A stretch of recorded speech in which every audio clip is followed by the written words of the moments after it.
So who's going to win the agentic battle that's currently on between all the big tech companies in the world? All these big tech companies are trying to come up with their own business model and shape of what is an AI agent. I'm going to argue that, in fact, the best placed of all of those big tech companies is actually Salesforce. Let me try and explain to you why. An agent, long before it was used in an AI context, in an academic sense, an agent is just anybody that actually can sense its environment and act upon it. That is the definition of an agent. And so all life on Earth is agentic, because practically all living things, even multicellular organisms, will be able to react to, say, the acidity of the water it's in some petri dish. Simple creatures like a slug, for example, will be able to sense its environment, up, down, left, right, hot, cold, simple things, and then react to it. There are, species with incredibly sophisticated sense. For example, a dog's ability to smell is just exponentially better than our human ability to smell. And there are animals with senses we don't even have. For example, a bat's ability to echolate, send a sound signal like a radar off of buildings and fly at night. It's incredible. And in evolutionary biology, this term is called the umwelt.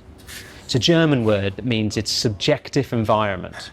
And each species has its own umwelt, that amount of sense data that it can digest and act upon.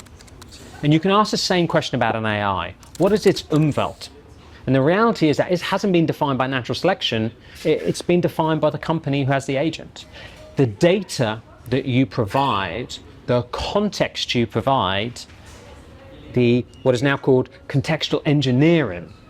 That contextual engineering that you provide, the data you provide to your AI agent, will define the quality and contextual relevance of the output.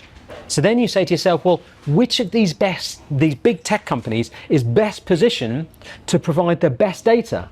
Well, certainly as it pertains to customer experience and any kind of customer interaction, it's CRMs, it's customer relationship management systems that for decades have ingested and rationalized and organized and thought about all of this customer data. And indeed, many businesses out there already have these big CRMs in place with all this data inside. So I think by definition, the AI agents built on the CRM systems will have the best umwelt and hence make the best decisions.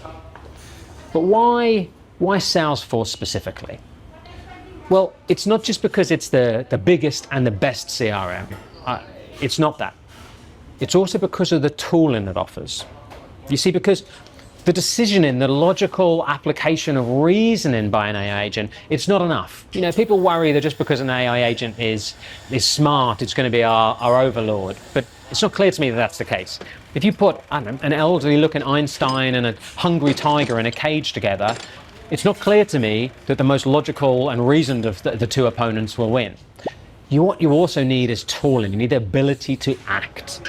And what Salesforce, again, and many organizations have already bought from Salesforce and have in place, is a suite of tools around marketing automation and sales and service that can be made available to an AI agent and its decisioning. And so it's for that reason that I think that the umwelt of the AI agents built on Agentforce are probably going to be make the best decisions and have the best tools to act upon them than any other business out there. But what do you think? Do you think Salesforce are best positioned, CRMs are best positioned, or you think someone else is going to win the agentic battle?